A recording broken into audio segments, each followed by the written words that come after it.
Hey everybody, Randy here. I wanted to talk to you a little bit today about inner self. And I know you all have probably heard this term, it's big in the self-help community, is get in touch with your inner self. Do everything you can to nurture your inner self and be kind to your inner self. That's all well and good. The problem is, what is that inner self? Do you have a reference point? Do you understand who that inner self is and what that inner self needs?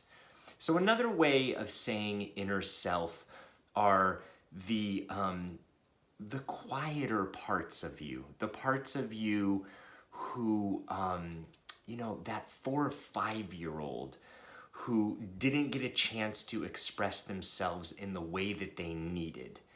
Okay, the part of you that as a child, it doesn't mean that your parents were bad or wrong or horrible people, but it means that there was something that they did perhaps that made you feel that you didn't get what you wanted.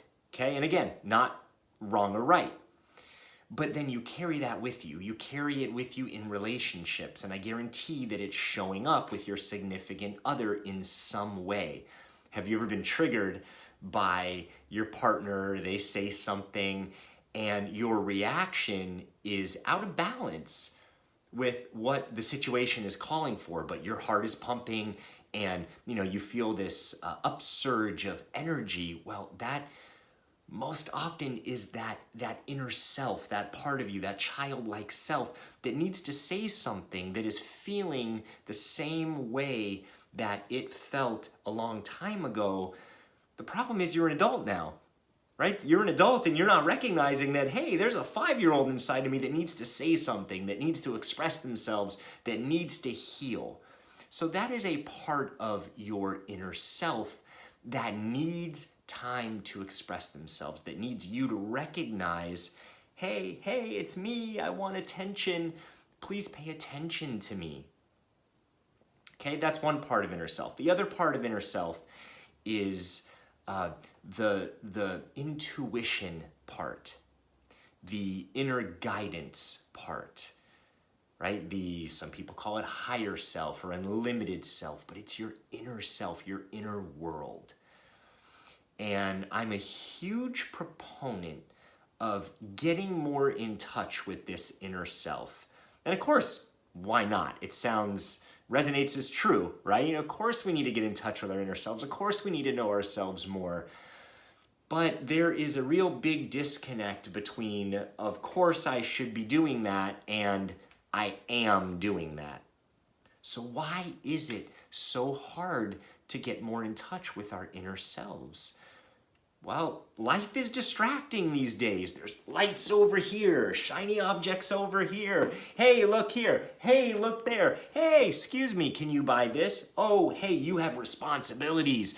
Go do this and go do that. You have 9,000 emails in your email box. You have 45 text messages that you have to get through.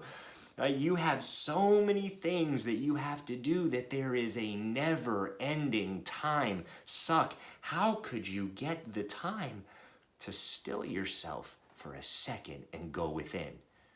But it's imperative that you do this. Why? Certainly not because I'm telling you to.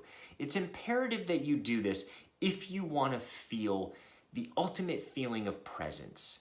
If you want to feel happier, more content, more fulfilled in your life, then you have to make the time to go within and get in touch with that inner self, with that inner navigation system. I was just talking to a client about this morning, a way of intentional living, right? How do you wake up?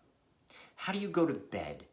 How do you sit down for a meal without just bouncing from thing to thing to thing, taking your energy and the last conversation that you had and the emotions and the stress and the anxiety and the depression or the up and the down? You're taking all of that with you into everything you do, and it is tiring you out.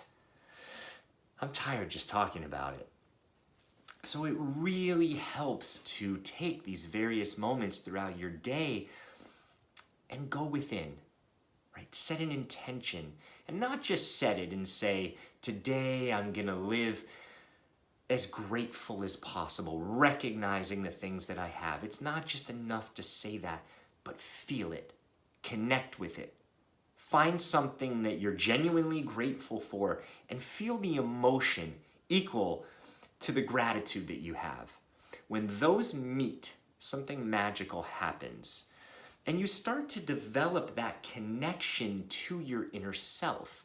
So all of the good things in life that you guys are wanting, short of, being able to buy something or, take a trip, but all the inner things that you want, it's found in your inner self.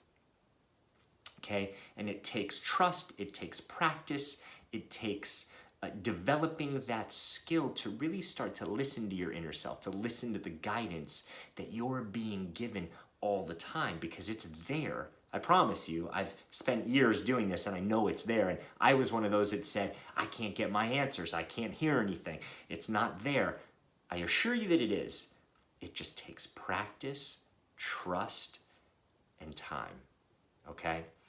The last thing about inner self is protect it. Protect all these glorious, lovely parts of you. And I'm not saying build walls. I'm saying protect it by acknowledging that it's there, and kind of like being a mama or a papa, being protective of your children.